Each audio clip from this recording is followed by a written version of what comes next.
Hello, this is the iDrum review. This month we're looking at the Sakae Maple Almighty kit. Victor, Sakai? I would call it Sakai, Tom. I would call it Sakai, yeah. Right, you say Sakai, I say Sakae. Let's call the whole thing off. Excellent. So, what can you tell about this Maple kit? Okay, so configuration of the shells. We've got a 20-inch by 18 depth bass drum, 10 by 7, 12 by 7 rack toms, 14 by 13-inch floor tom as well. What about the hardware? So the hardware is 200 series hardware, the Sakai 200 series hardware, double braced cymbal stands, two-legged hi-hat stand, which works really, really well, and a pretty smooth bass drum pedal as well. Yeah, this is a pretty nifty bit of kit. Mm. So putting the kit together, I felt the mass of this thing. It's quite, almightily weighted. What gives it such a big weight? Okay, so the lugs, there's a high mass lug there, high density, high mass lug, which Sakai believe is the best transmitter for sound, giving it a warmer feel to it and far more attack as well. Yeah. Okay, so it's got heavy lug hardware. How many ply is the wood? Okay, so on all the shells on the Almighty range, Maple ranges, they're 6-ply. 6-ply shell, 6-ply shell bass drum. So the 10-inch and the bass drum exactly the same in terms of ply, which is not a characteristic thing on high-end kits. Obviously, a high-end kits, the sort of thicker shells on the bigger drums. Yeah. So essentially, this is just a smaller version of the kick drum. Yeah, in a sense, yeah, absolutely. Yeah. Also, a thing I noticed, it's the same across all drums, the floor tom mounts here are the same kind of mounts that are on the rack toms. Yeah, that's very unusual. It is. It's on the bottom of the shell, which is they call it their unique cradle mounting system, which I think works really, really well. Works really well aesthetically as well. Yeah. So this mount is located towards the bottom end of the shell there, like on the floor tom. Yeah. But most of the time you see these legs, drilled directly into the shell, and I guess this reduces the amount of drilling you have to do into the drum, and increases the resonance, I guess. Yeah.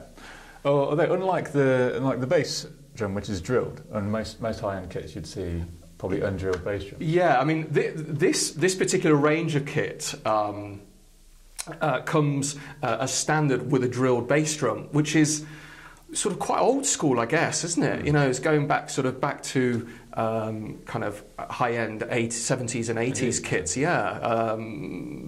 Interesting. You can order the drums, or you can order the bass drum as an undrilled bass drum as well. But I find it quite interesting going back, that sort of look of having a tom holder, in a bass drum. Looks pretty good.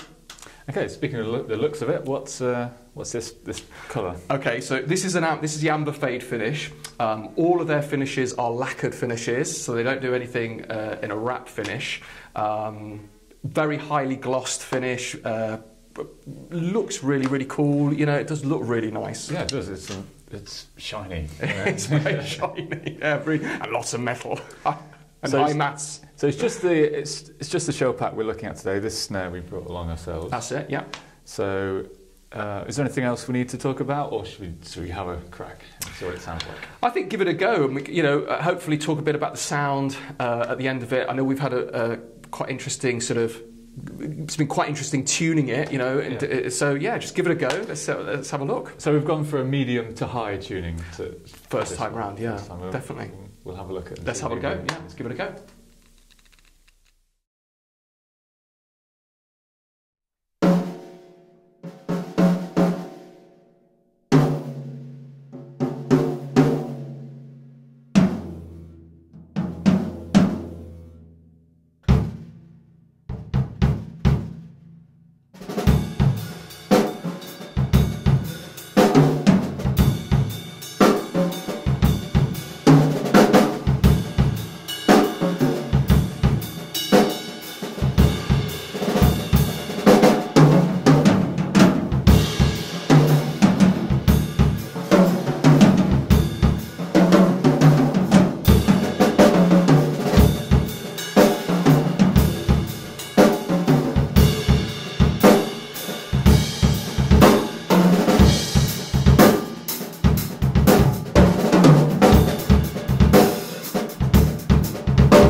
So I've had a bit of a play. I had mine tuned up medium to high, pretty much, and then you had a mess around and changed the batter heads. Yeah, batter heads and the resonance. resonance. Yeah, just slackened them off a tiny bit, kept them even, but slackened them off. Yeah. And what do you think?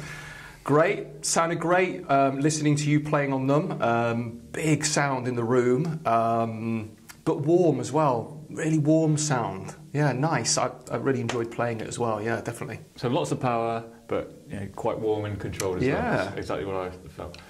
One issue I had was watching you play it, and I'm feeling it myself, with this hi-hat wobbling around a bit. So we've changed the legs around, and to trying to sort of done the trick a little bit, but it's still a bit of a wobble. I think we can mess around with that a bit more, and that'll stop that. Yeah. So tell me more about Sakai.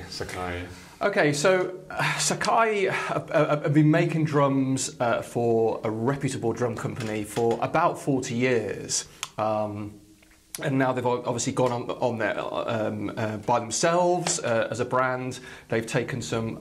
They've got some really good endorsees that are using their kits. Like Ashzone. Ashzone's an amazing player at the moment. Amazingly busy, a nice player. Neil Wilkinson. They've got some good guys playing them. So there's a lot of history there. Fairly new brand as a company, but with a lot of history there. Yeah, definitely. Yeah, so they've got a presence on the high-end market at the moment. Absolutely, and this kit is high-end. How much is it going for? So the Almighty Maple, this configuration we talked about earlier, is just over £2,500. You can actually purchase the Almighty Maple or the Almighty Birch as well. So they do a Birch version as well. Yeah, so, but great kit, great top flight kit, I think. Yeah, Almighty drums. Almighty drums indeed. Amen. Amen.